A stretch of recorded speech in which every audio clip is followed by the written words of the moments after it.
Hey, everybody. Welcome to This Week in Startups. We've got a great interview for you today with one of my most successful portfolio founders. Evan Zhou is with us. He's the CEO of Steezy. It's an app that teaches you how to dance. And Steezy graduated from our launch accelerator back in 2018, part of the 8th cohort. We now have done 23 cohorts of 7 companies each. So the accelerator is doing great. And this is one of the breakout companies. You know, we expect 1 out of 10, 1 out of 20 to break out. And he's one of those. And he joins us to talk about the explosive growth in consumer subscriptions. We had great success with Calm, then Fitbot, and now Steezy. This is a really interesting category. And obviously, dance exploded because of TikTok and YouTube. And we talk about content marketing, how to get customers through making content, as well as what happened during the pandemic where they had explosive growth. But before we get to that, 2 important stories for you. Governments are cracking down on Binance, like finance with a B. This is an unregulated, rogue cryptocurrency exchange that has a very, very shaky foundation. In fact, it's got no foundation at all. We're going to dig into that. And maybe this is the black swan. Along with Tether, people are looking at Binance as a potential black swan for crypto. We don't know if that's the case, but we're going to dig into why so many governments are banning them on this episode. And China has blocked new downloads in Didi, the Uber of China, just days after their IPO. They haven't shut the service down, as the press made you believe in some headlines. So we'll talk about that. Let's get to it. This Week in Startups is brought to you by OurCrowd. Helps you invest early in pre-IPO companies alongside professional VCs. If you're interested in investing, you can join OurCrowd for free at OurCrowd.com/twist. Brainbase. Protecting your ideas should be simple. Built by founders, for founders, Brainbase File is a clean and automated trademark filing platform that gives anyone the ability to protect their idea. File now for just $169 at brainbase.com/twist using code TWIST. And Masterworks, the first company allowing investors exposure into the blue chip artwork asset class. Twist listeners can skip the 30,000 person waitlist by going to masterworks.io and using promo code TWIST. Governments and banks are cracking down on Binance. According to this FT article just last week, the UK announced it was banning Binance from operating in their country, which led the UK bank Barclays to stop supporting wires to Binance yesterday, July 5th. Here's the quote. With effect from today, Barclays intends to stop credit and debit card payments to Binance. This is a huge piece of news. Why would Barclays say this in an email to CoinDesk, which is a pretty good site covering crypto? Well, they explain this action does not impact the ability for customers to withdraw funds from Binance. Now, let's let that sink in for a second. They don't want you putting money in there, but they're letting you take money out. That's a pretty clear statement that they think this is a house of cards. That's my interpretation. If they don't want you putting your money in there, but they do want you to still be able to take your money out, Barclays, which is a sophisticated bank, is sending a message to their customers. Now, this isn't the only thing that Binance is going through. If you don't know what Binance is, it's a super major crypto exchange. They've processed trillions of dollars worth of trades in 2021, according to the company. And we're going to let that sink in for a second. That's according to the company. One of the top ranked searches for Bitcoin and crypto trading volume is coinmarketcap.com, which we reference and we pull up all the time, which was acquired by Binance in 2018 for a reported $400 million. Basically for a website that put together a bunch of information on how the crypto exchanges were trading. At the time of the acquisition, Binance's founder, Changpeng Zhao, who is known as CZ in the industry, said, CoinMarketCap has more users than any other product in the crypto space. Zhao said, even though their money generation mechanism is not as strong as Binance, they do have the users. It's a very valuable platform. It's no surprise then that CoinMarketCap gives Binance an exchange score of 9.9 of 10, while Coinbase is 8.8. So that's a little shady. That's a bit of a red flag. The Barclays thing, major red flag. Now, buying independent sites with high traffic, that's been done across industries for a long time. Casper financed the buyout of a mattress review site. It's a little bit shady when you think about it. And look, the people running these data sites, what are their incentives, right? If they are running the site that shares the data, well, they want to make the industry look big and they want to get more players in the industry.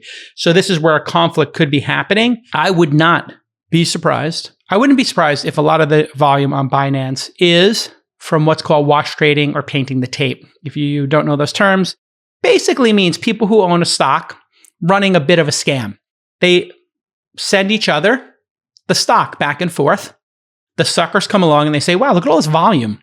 Look at all this is trading.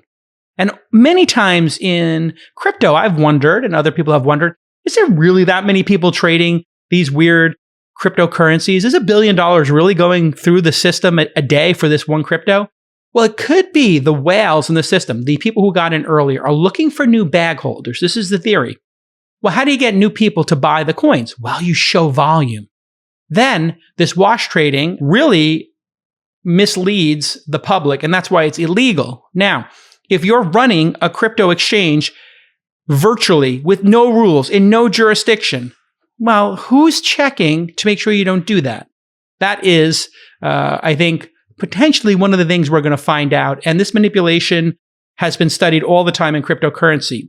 One of the great things about cryptocurrency is that it's less regulated, so you can do more interesting things with it. But if the less you regulate something, the more people can run scams. If you're in a casino, the idea that the dealer would be in on, and they would be what's called a mechanic, dealing from the bottom of the deck, giving some people aces, giving you 2-7, that chance at a home game, very high.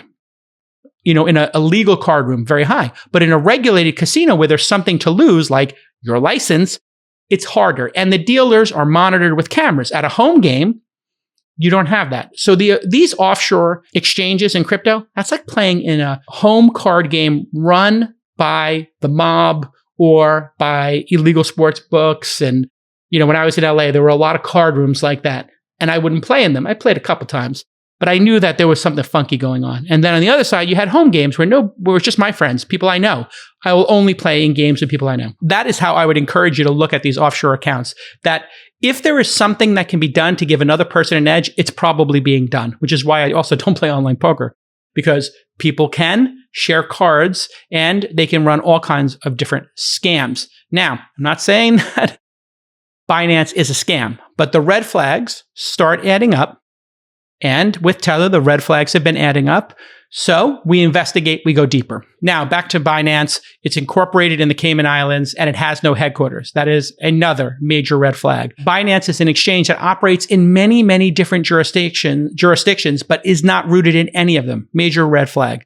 And so when comparing regular companies to blockchain companies at a crypto conference in 2020, Binance founder CZ said the following. You have to have an entity. You have to have a headquarter. You have to have a bank account. All of those things don't need to exist for blockchain companies. Okay, think about that. It's like, is this guy like a James Bond villain? Is he running like Spectre or something? It's really weird. And then in this Financial Times story I referenced, which will be in the show notes, here's what they say. While the organizational charts of most companies resemble a pyramid with a headquarters at the top and subsidiaries below, Binance's is more like a hydra with semi-autonomous units operating around the world. Literally, the criminal organization in Captain America is called Hydra, and in 007, Spectre's logo is an octopus. They are running tons of different exchanges all around the world with no headquarters and no bank accounts. Does this seem normal to anybody? Or is this the new world we want to live in? One person with no headquarters and no regulation takes all of your money while one of the most respected banks in the world, Barclays, says no more deposits? This is red flag, red flag, red flag. I mean, this is a red flag factory at this point. Okay, it's time for another OurCrowd deal of the week. Right now, you can join OurCrowd's investment in Cytoreason. According to the deal memo, Cytoreason has partnered with 5 of the 10 largest pharma companies to deliver life-saving drugs at a fraction of the time and cost. Cytoreason's AI models the human body at a molecular level and changes what's possible in the trillion-dollar drug development landscape, according to the deal memo. You can get in early on Cytoreason and other unique opportunities by signing up for free at ourcrowd.com/ /twist. And by the way, did you know that OurCrowd investors were able to get in some of the best IPOs of 2019 and 2020? They benefited from companies IPOing like Beyond Meat, Yum Yum, and Lemonade. And some of OurCrowd companies have been acquired by buyers like Intel, Nike, Microsoft, Oracle, and Uber. With OurCrowd, accredited investors can invest directly and easily in startups before they IPO or get bought. The investment professionals at OurCrowd have already invested hundreds of millions of dollars in over 200 companies with dozens of exits. So again, the OurCrowd account is free. Just go to OurCrowd.com/twist, OurCrowd.com/twist. And CZ, who I'd love to have on the program and talk to him about all these red flags and have him explain, why you should trust a company with no headquarters and no bank accounts with your money, with your life savings. I mean, we've had Pomp and other people who are in the crypto space say that they've got 90% of their net worth in this. I meet many crypto people who have 90 or 100% of their money in crypto. This seems really dangerous to have your money on Binance, because they have no headquarters, because they are unregulated, because how many red flags do there need to be? Now, when listing a crypto on one of the exchanges in the United States, traditionally Coinbase and others have been super careful about that. Robinhood, et cetera. I think they think a little bit and they try to be thoughtful how long has this crypto existed. Now, they still want you to make your own decisions. Full disclosure, I have a small investment that's gotten very large in Robinhood. I'm not in Coinbase, but those are organizations that are regulated in the United States and who have, deep banking relationships and are regulated. And if they make mistakes, like we've seen, they get fined. And so he just says, I'm not in charge of listings, but Binance should list blank. Wait, you're not in charge of what gets listed. Okay. I mean, I think there's a lot of people who feel that this is how the world should work. Anybody should be able to open an exchange and anybody should be able to trade, and buyer beware. And if you don't want to play in a home game that could be corrupt with a mechanic as a dealer or people playing from the same stack of chips, two different players trying to put the squeeze on you, or everybody's putting the squeeze on you, or the cards could be marked. There are some people who feel like, you're a mark and you deserve it.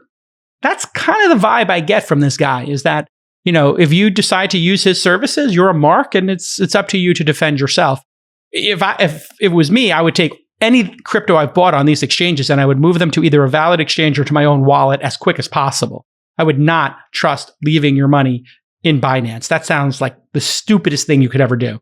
So anybody who has a Binance account with any amount of money on it, listen to me now. Take every single penny out of Binance and put it into your own personal wallet, or take it off the exchange, put it in cold storage, put it on an exchange that is based in a region where they are regulated.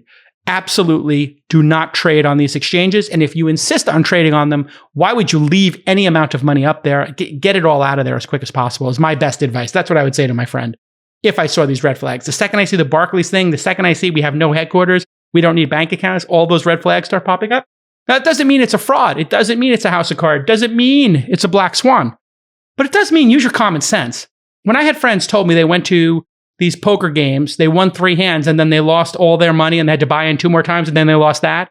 And they're like, yeah, I think that game was rigged. I'm like, oh, and they're like, yeah, I'm going back next week. I'm going to get my money back. I'm like, yeah, you want to go play at Hollywood Park, or you want to go to Commerce Casino where at least we pay the rake and we know how they pay their rent? Okay, here's a tweet from the awesome Twitter handle Crypto Whale. I don't know who this person is, but they seem to be a fan of crypto and critical at the same time, something that most crypto people don't seem to have the ability to do. Be objective and be a fan of crypto. That's where I put myself. I'm a fan of crypto, own some crypto.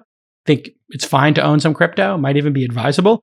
But objective. He says, in March, CFTC opened a probe into Binance and CZ said, ignore the FUD, in quotes. In May, DOJ and IRS opened up probes into Binance and CZ calls it FUD. Today, UK regulators confirmed that Binance can't operate in the UK. Watch for CZ's next tweet calling it FUD to lessen the impact. And there are the receipts if you're watching the YouTube video. A tweet from Jacob King. When Binance goes down, users will slap themselves for ever trusting them. And he lists the reasons. 1, created in China a few years ago. 2, no headquarters or phone number. 3, top executives are all resigning. 4, banned by dozens of countries. 5, involved in 9 giant lawsuits. 6, being probed by DOJ, IRS, CFTC. So, again, we're discussing it here on This Week in Startups because I know a lot of you are crypto fans, and we're watching this space like hawks because we saw the entire ICO space, 99 out of 100 of them, collapsed. Everybody lost their money. Is that what's going to happen here with these exchanges? I get the sense that's a real possibility. That doesn't mean I think Coinbase or other crypto exchanges that are regulated and run well will have problems, but I do think that this is a serious red flag. And so on July 1st, almost on cue, CZ_Binance says, lots of FUD, lots of problems to solve, lots of opportunity. That sounds deranged. God bless America, I guess. I may live in that, but he got 7,500 likes on that. Wow. Just be careful out there, folks. That's all I'm saying. Be very careful. And by the way, Jeremy Allaire and the CTO of Tether are going to come on This Week in Startups in the next week or two. They both have committed to doing that. We will hold them to that. You will hold them to that on the Twitter. Feel free to say, looking forward to seeing you on This Week in Startups. And you can @mention me and @mention those companies.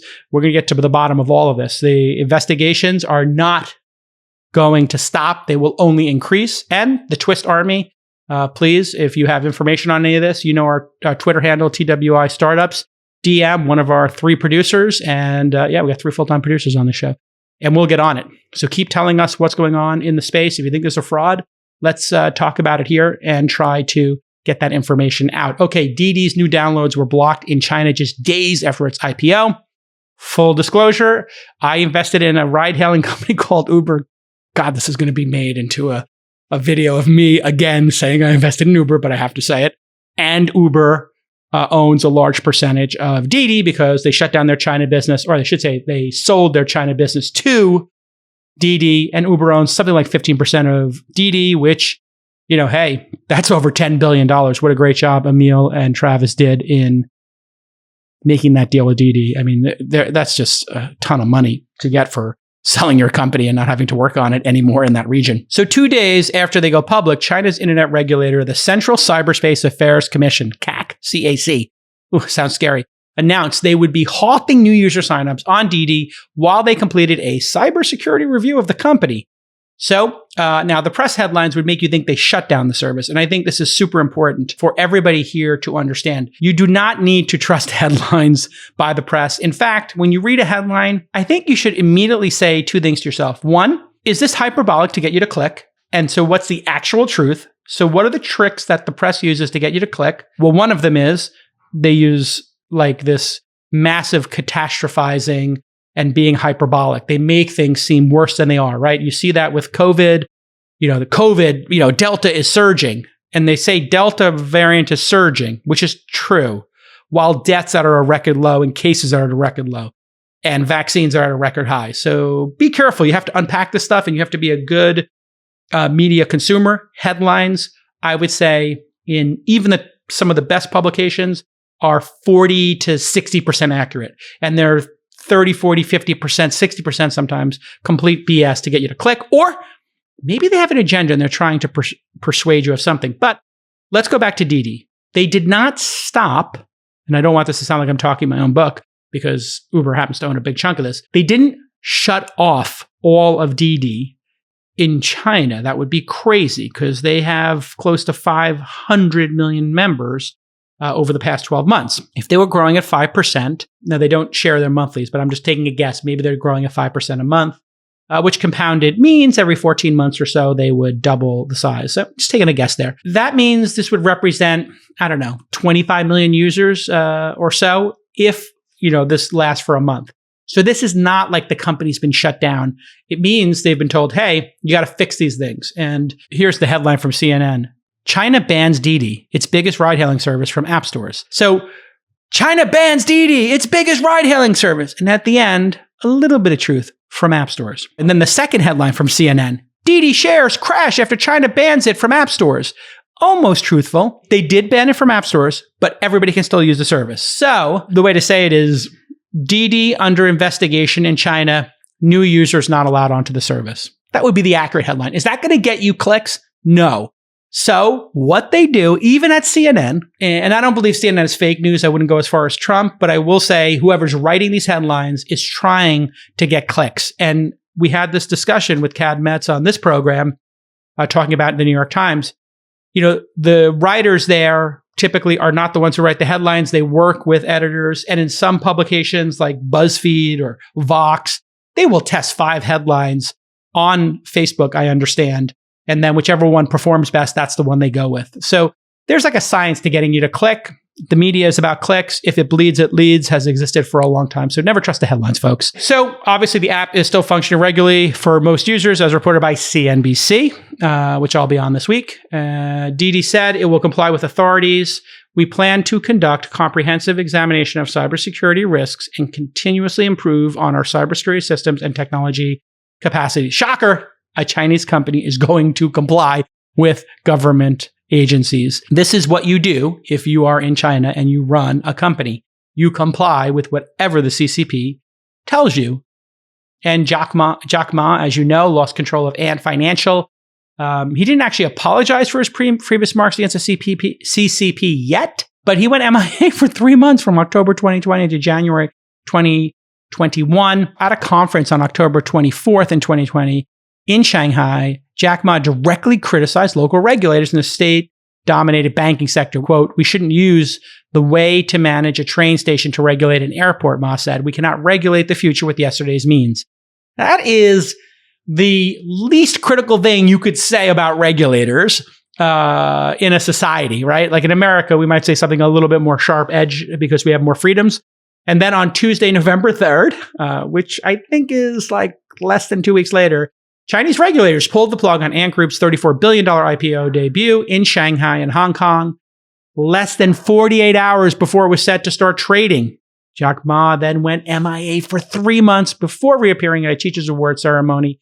According to the Washington Post, the fact that Ma's reappearance was in a mundane setting, a Teachers Award speech, and not a groveling public apology could suggest that Ma's relation with Beijing recovered and they're on good terms. But basically, Jack Ma is the equivalent of Jeff Bezos over there. For him to disappear like this and to have the IPO pulled and to lose control of his company, that would be the equivalent of taking Amazon and not letting it go public and changing control of it here in the United States. And ByteDance's founder recently stepped down as CEO. According to Reuters, he stepped down amid Chinese regulators' tightened scrutiny of the country's biggest technology firms. So in America, our politicians, they rattle their swords, and in China, they put them on your neck and they say, "Do you understand, comrade? This is the way it's going to be." So you basically capitulate in China. You do not have a choice. And I think that this is why the United States will win the competition with China. I know that I might be laughed at for saying that, but I do think freedom and competition beats authoritarian control in the long term, because who the heck wants to be the next Jack Ma if you can have your company and control of it taken away from you? 2 days into the cybersecurity review, the same government commission announced that the Didi travel app had serious violations of laws and regulations in collecting and using personal information. The government then announced the App Store to remove the Didi app, and Didi responded by saying it had stopped registering new users and removed its app from the stores. This is not the only time regulators have intervened at the App Store level. In December 2020, the CAC removed 105 apps, including TripAdvisor, from China's App Store that were deemed illegal in a move to clean up China's internet. China has been known to use these bans to draw quick action from companies they do not play. In 2018, ByteDance's news aggregation app, Toutiao, was temporarily removed from the App Store while Chinese regulators required them to stop updating popular sections and scrub pornographic and vulgar content from news feeds, according to CNN. Back in 2018, China's Radio and Television Administration ordered Toutiao and other similar platforms to regulate user accounts and ensure they promote the core values of socialism, according to CNN. Toutiao is still in the App Store. So again, a speed bump, but when you're doing something wrong in China, according to the government, you will be stopped immediately. There is no jury. There's no judge. There is no appeals. You're just done. Before we get to the interview, a couple of updates. Nextdoor just filed to do their SPAC, and we'll unpack that tomorrow. We dug through their investor presentation, which for SPACs, that's sort of like the S1 in an IPO. But it's less legit because technically it's a merger. And we found some interesting data about how they're counting users, which we'll get into. I happen to love Nextdoor. And my favorite Twitter account, Best of Nextdoor. I know you guys hate it when I bring up the Best of Nextdoor since it's supposed to be semi-private and you can only see your neighborhood. And technically, people shouldn't be screenshotting the wacky, insane, NIMBY, Karen, and Ken stuff that's posted on there. But I can't get enough of it. So we'll have a little best of Nextdoor tomorrow on the program. Plus, I'm going to have Morning Brew's CEO Alex Lieberman on the show later this week. Plus, we're going to do a full news show on Friday. If you got any topics for me or questions for Ask Jason, just go to the Twitter handle at TWI Startups. And if you have any questions, ask Jason at launch.co. Ask Jason at launch.co. And we're going to get some of the Tether folks on the show, as we discussed. Jeremy Allaire from Circle USDC is coming on the program. Both have agreed to do it this month in July. We'll keep them to that. And then we're going to have some of the critics of Tether on the show as well. So stick with us. Every startup in the world needs to ensure that their intellectual property is protected. IP, intellectual property. You've heard the term before. You need to pause and you need to file your trademarks. I have had tons of issues, especially with names like Inside and Launch. People will take something I'm working on, like the Launch Festival, and they'll literally launch another thing called the Launch Festival. It seems like a low priority to do something defensive like file for your trademarks. Well, that's where a great new startup called Brainbase File comes in. It is a clean, simple, and automated trademark filing platform that gives anyone the ability to protect their best ideas. There is no need to spend thousands of dollars with a lawyer and waste their time to file your trademarks for you. No, you can do everything yourself in a few easy steps. Brainbase File gives you goods and service recommendations using AI so you can avoid back and forth with the US Patent and Trademark Office and eliminate human error. They also offer full transparency into the USPTO process with step-by-step notifications and real-time updates on your trademark's approval. No one likes dealing with trademarks. We all know that, but Brainbase File makes it easy and it's so affordable. Head to brainbase.com/twist and enter the code TWIST at checkout to file your first trademark for just $169. That's a 15% discount. Again, brainbase.com/twist and enter the code TWIST at checkout to file your first trademark now for just $169. All right, next up on the program is Evan Zhou. He is the co-founder and CEO of Steezy, STEEZY. They went to the Launch Accelerator back in the summer of 2018. And when I met Evan and his co-founder, they had a great emerging business teaching people how to dance on a website. And since then, they have more than 10x the business. And I'm really thrilled to have Evan on the program. Welcome to the pod. Cool. Thanks for having me, Jason. You've never been on the podcast, or were you on at some point? I've been on for like a quick little segment featuring a couple portfolios, but never full featured. So there you go. It's amazingly full circle. I used to listen to all these amazing founders when we first started. So it's super cool. It's not a guarantee if I invest in the government that you're going to be on the pod. But I will say when things become undeniably fantastic for a company and they've been growing and they're in the portfolio, I tend to have them on. So here we are 3 or 4 years later. You're on the pod. Tell me, what was the impetus for starting Steezy? How did you come up with the idea? And what was the first product? Yeah, it actually came up really organically. And so I was, before, becoming a software engineer, I was actually a competitive hip hop dancer for about 10 years. I actually met my co-founder on the same dance team, world-renowned dance team called GRV. And that's where we met, and that's where we got a lot of our early instructors for Steezy. But even before we started online dance classes, we just wanted to build a resource for dancers online, just to share out dance tips and knowledge. And that was originally just a blog. And so we launched our blog in 2014, just as a fun little side project we did on nights and weekends, because there's so many resources out there for engineering, marketing, VC, startups. But there was nothing like that for the dance world, which is something we were super passionate about. And so we launched our blog in 2014. We got about 70,000 page views in the first 2 weeks just because people were so hungry for this content. And so all throughout 2014, we were just releasing more and more articles on how to, learn new styles, how to dance bigger and stronger. And we were just answering a lot of questions through email and content. And at some point we realized, we were getting emails from people all over the world. And a lot of these people didn't have access to good dance classes, even though they were watching tons of dance videos on like YouTube. And I think at the time, Instagram just started putting video into their platform.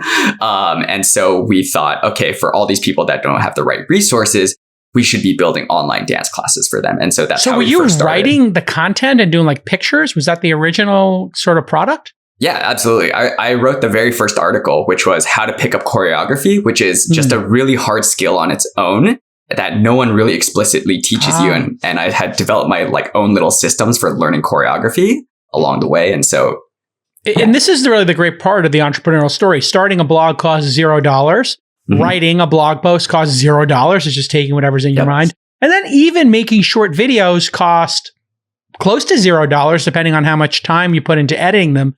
So when did you first turn on subscriptions and say, hey, we've got enough content here to charge people for this? Yeah, so we launched our very first class in 2015 after creating an MVP. We bought a few DSLRs and tripods. We begged our friend to teach with us. We, borrowed dance studio space from our friend after hours. And we launched that MVP in 2015 just to see if anyone would even pay for an online class. And so we launched as a pre-order. I hadn't even finished the video player yet just to like gauge demand. And we sold a couple hundred of that first class. And then I went off and finished that video player. And so all throughout 2015, we were building these single classes. And we always knew, subscription content is a great business model. How did you sell it? Did you just put up a Stripe form or credit card form? I'm curious how it actually became a product. Yeah, no code was not as popular back then, and the tools were really sparse. And so I just figured out how to, code and build all of it together. So thank God for, Stripe, Firebase, and all these really amazing tools that I could actually like build an app really quickly and easily. But then, we always wanted to launch a subscription. And at some point we were hearing a lot of feedback saying, this is a great product and, let's keep in touch once you launch your subscription. And so in 2016, we launched our subscription for $20 a month with just 14 classes in the library, which is so small compared to, the fact that we have 1,000 classes in our library today in 17 styles.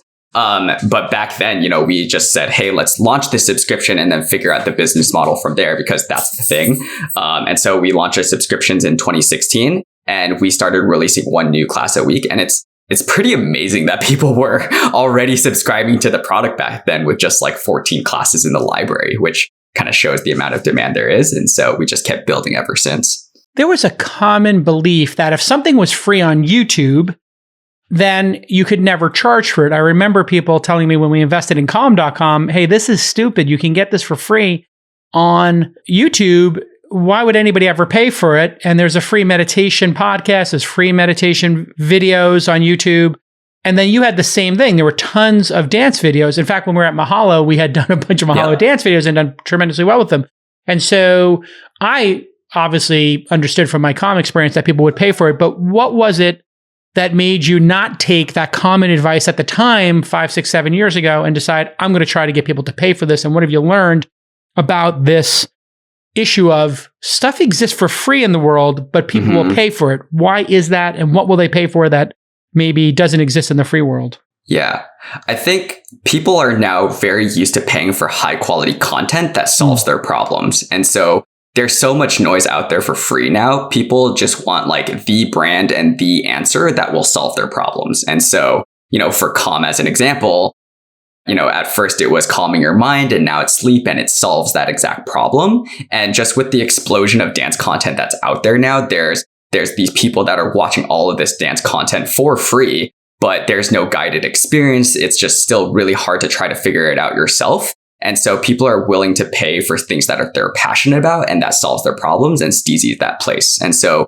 we create, really high quality content and really we're really scaling like a world-class studio experience. And then pairing that with seamless technology that makes the experience to learn 10 times better. So for example, back in the day when I was first starting to dance, I really got inspired because of YouTube, but I was trying to copy these random dance videos or dance tutorials and they never really worked out. And it's because it wasn't catered to the learning experience. And so we built these really unique features where example is you can see yourself side by side with the video. So it acts like a virtual mirror and you can compare and contrast yourself with the instructors. We bring on high quality instructors that never put out free tutorials because that lowers like their brand value. And thanks to our platform, it really elevates that and they're actually able to monetize their content. And so, yeah, that's kind of where things are headed.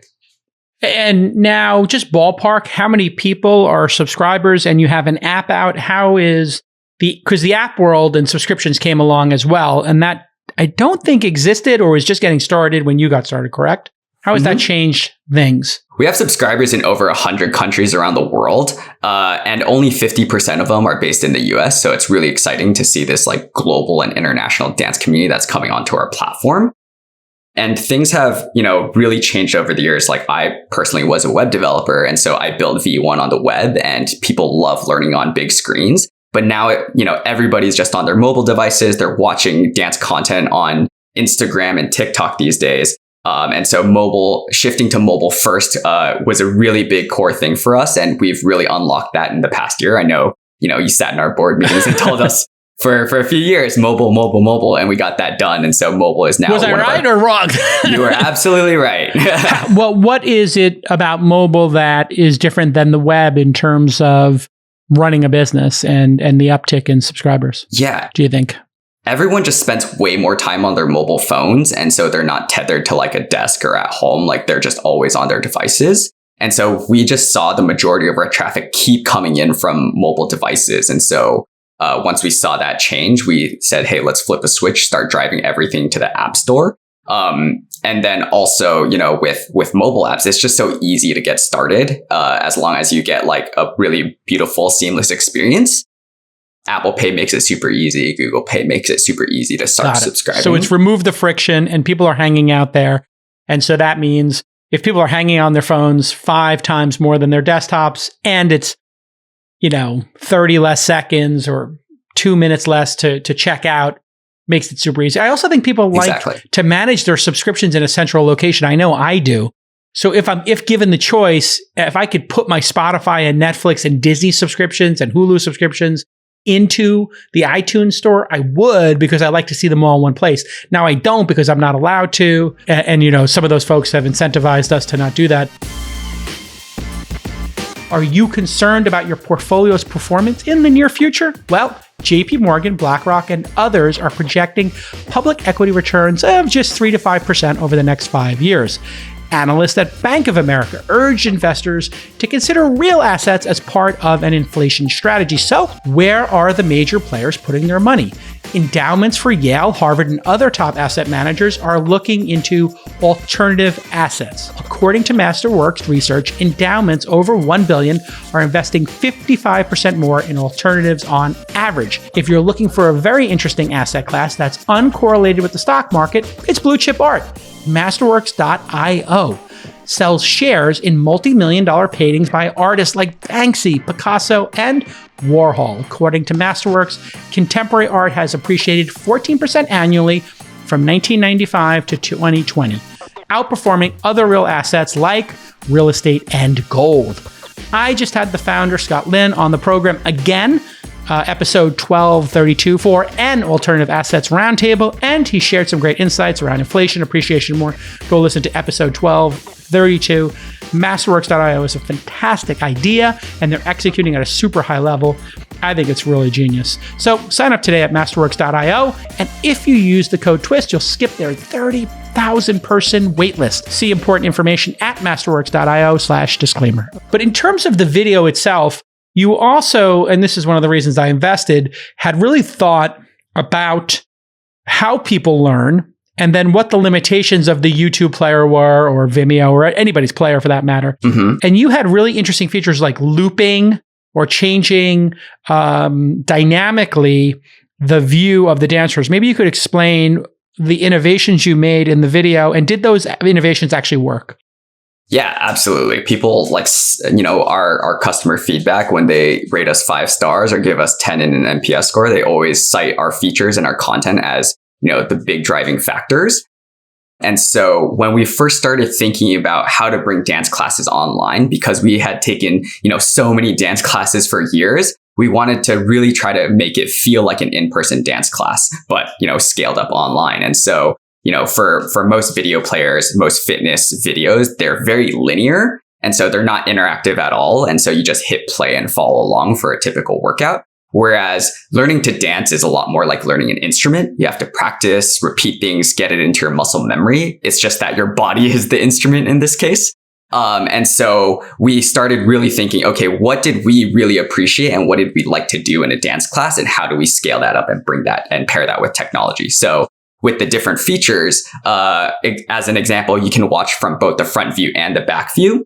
The front view is mirrored just as if you were looking into a mirror and learning along in a class. And then the back view, you learn along directly from the instructor. And the reason why we built that is because when I first started learning how to dance, I didn't use a mirror at all. Like I just learned in a parking garage on college campus. And I was really weirded out at first when I first tried using a mirror. And so I always preferred to learn from the back view versus the front view of looking into a mirror. And so we built that into the product. Also, we broke down each class into easy and digestible sections. And so that wasn't really something that really existed in the dance world either. There was some loose form of structure when it came to a dance class, but dance teachers typically taught whatever they wanted. And so we broke down each class into easy and digestible sections where you first learn the moves without any music, and they're just teaching you the actual instruction. And then you practice and repeat the choreography from slow, medium to tempo. We even force people to watch it with music so they understand the musicality of the piece. And then we finally encourage everyone to practice and try it along with each other. And so by the end, we're piecing all of these sections together. So you're learning like a full piece of choreography. And then I was the person in the class that was super shameless about like, hey, can you repeat that again? Or like, Can we drill that over and over? And so that's why we created looping mode. People kept clicking back and trying to repeat sections over and over. And so with the looping mode, you can choose any 2 timestamps. So you can drill, maybe a footwork pattern. This is the key feature. I know when I was doing some guitar, I was trying to learn how to play some guitar things. And I was like, my God, I just want to loop this. So I was like, okay, I guess I need to download this video from YouTube, rip it, put it into the VLC player, edit it, and then hit it on loop. I'm like, this is gonna be it's gonna take me 15 minutes to make a looped video of this. And I was like, I'm gonna play it on guitar, then have to hit rewind, hit play, jump on my guitar. It was like so annoying. And I was just like, this is, I don't know if anybody else has a solution for it, but I think the solution is obviously use apps. What impact has TikTok culture had? Because somewhere around 2 years ago, people started to do all kinds of different dances on the TikTok. Has that spiked people wanting to learn about your product? And then second part, what impact did everybody staying home in the pandemic have? Because I know Calm, Fitbod, other people who were teaching things, musician, tone bass, people had time. And then, so I'm curious about those 2 trends and the impact they had on your business. Let's start with the pandemic one, because we can go into a very deep, rabbit hole on the TikTok trends. But when it comes to we absolutely will. When it comes to the pandemic, we 5x'd our subscribers year over year between 2019 and 2020, which is absolutely incredible on the business side. We feel a little bit conflicted because it was such a tough year for everyone. But I think what really kept us going was all the love letters that we were getting from our users saying like, oh, this has helped me, stay sane during the pandemic. It gave me something to do. It gave me something to express myself. And so, yeah, exactly. Like we have, some more emotional pieces of choreography in our library. And, we saw people gravitating towards those pieces a bit more and posting themselves just like as some sort of emotional outlet.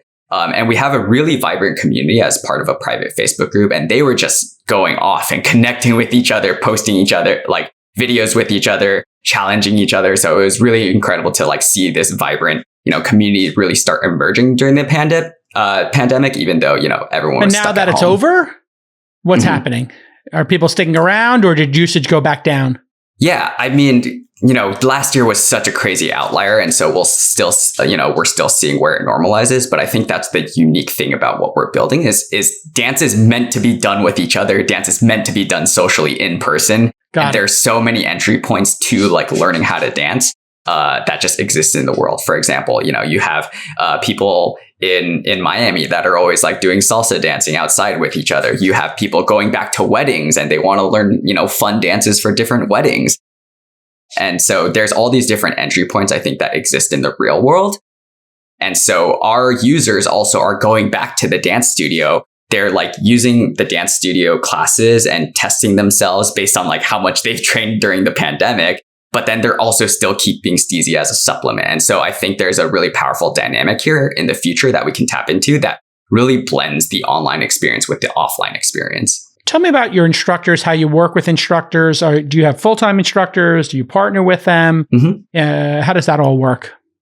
Yeah, so it really varies depending on the instructor, but we really think about our instructors in two different ways. So the first way is how we launch the platform is with dance influencers who are traveling professional dancers, and their fans across the world can maybe only learn from them one time a year at most for a lot of these people around the world. And so if the goal was to give these dance fans, constant bits of training all throughout the year from these top influencers. And so we've really, still doubled down into that. But we noticed that a lot of users coming onto the platform, they're just more casual dance fans that have never taken a dance class before. So about 50% of our new users are all brand new to dance. And so what they need is more of a guided and curated experience with really, really great instructors. They don't care as much about the level of influence.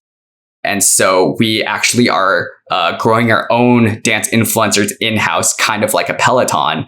Got it. And so we're really guiding and curating that process. And we're really training them up. That gives you more consistency too, I would think, right? Because people like to, I know with me with Peloton or, I just got the Hydro, you kind of lock into certain instructors who you like their personality or their vibe or, how they teach the class. Yep. So that makes sense to me. Do you see yourselves more as, masterclass or as Peloton in that, people, there's learning and then there's kind of like the lifestyle and, sweating and getting your workout on. Because I know my wife goes to dance classes, but for her, it's a workout, I think maybe 2/3 workout, 1/3 learning to dance. Yep. But it really is about the workout and the experience and the fun of it. So how do you think about that in relation to Steezy? Because the business I invested in, I think, was more like masterclass and learning. But, I know you experimented with some things over the pandemic. Tell us about that and how you think about that. Yeah. There's dance has so many use cases for different people. It's for fitness. It's for emotional expression. It's for me, it was sport and skill. And so I think that's competition, right? For you. Yeah, exactly. It was like a league. Yeah. Yeah. And so that's why I think it's hard to kind of really bucket dance into something specific. And I think the way we're really starting to think about it now, instead of being like the masterclass or the Peloton for dance, we're becoming the Disney of dance. And so let me explain like what our thinking is now. We create really great IP dance content that dancers resonate with, starting with education. And there's some form of like edutainment also with that. And so what we're thinking of, like our core product with Steezy Studio is actually like our version of Disney Plus, where Disney Plus is aggregating all of these different IP universes together. So they have Disney, Pixar, Marvel, Star Wars all on one platform. And dance is so broad and diverse. Like there's all these different dance universes out there that we're aggregating onto our platform. Jazz. Yep. We recently launched ballet and jazz. There's Bollywood and Indian dancing. How did those two extensions go? And did people who were in your core audience move over and try those? Or did you just get a whole new audience and they don't overlap? Yeah, a bit of both, actually. So ballet and contemporary are actually our third and fourth largest categories on the platform, which we expanded into maybe only just a few months ago. Number one, of course, is hip hop and popular choreography, which is the core category on the platform. Number two is actually dance workouts. And so we started creating our own versions of dance workouts in the past year because of the pandemic. And we saw all of our users start cross-pollinating between all the different styles. So we saw, some users post that they were just like a pure hip hop dancer and they would have never taken a ballet class before. Like they never even thought of it. But we launched our intro to ballet program and they started taking it and they were were just saying how excited they were to learn new styles of movement. And so I think, again, kind of coming back to the Disney Plus example, as we, aggregate all these different dance universes on our one platform, there's a lot of cross-pollination that will happen between all of them. I just had an idea for us. I have that X-Hit channel that I did back in the Mahalo days. I still own it. Mm-hmm. It's like a cross fitness one. And I just did a partnership with the folks over at Fitbod, which we're obviously investors in, and it went really well. I was just thinking we should put some of your videos and do like a little JV where we put some Steezy workouts on youtube.com/Xhit. That would be super cool. Remind me to do that after the pod. Let's sync up on that. There are over 60,000 dance studios in the US. Mm-hmm. I know a lot of them use your content already and subscribe. Is there some other partnership out there to do with them or some product extension there? Have you thought about doing Steezy in the real world? You mentioned the Disney analogy. I wasn't thinking you were going to go with Disney Plus. I thought you were going to say Disneyland and Steezy World.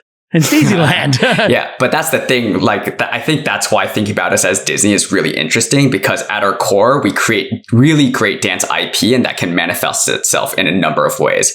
Right now, it's Disney Plus. We do a lot of content marketing, and so we create really great YouTube videos that YouTube is starting to recommend to their algorithm. And so that's another form of dance IP. It's like smaller, lowercase IP, where we pair it with our current instructors on the platform to kind of bridge and do that content marketing. You're also doing some of that content marketing on TikTok, I've seen. You've amped that up too. Yep, are those two becoming real feeders yet, or just getting started? Just getting started. I think it's not enough to just cut your content and post it on a different channel. And so we were trying to do that with, YouTube in the early days, and none of those ever really got picked up by the algorithm. So what does work out then?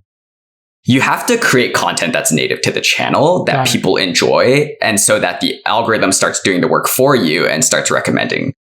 So for example, on YouTube, we started creating these fun series, kind of like game shows. So one example is 3 choreographers, 1 song, where we get 3 choreographers choreographing to the same song. They're all reacting to each other's rendition of it. And it's like secretly also teaching you a little bit of dance, like as they break down the other people's choreography. And so that's like a fun game show format. You see it work really well across YouTube in terms of like Hot Ones, Rhett and Link, and like there's all these different, versions of YouTube game shows. That's our version, and it's doing really well. And so that's very like a YouTube native thing that people are getting on YouTube. TikTok is a whole other beast. It's all about, memes, participation, duetting, and like being very, very relatable. The duetting seems really important. Have you tried any of those yet, where you do a dance move and then ask somebody to do it with you?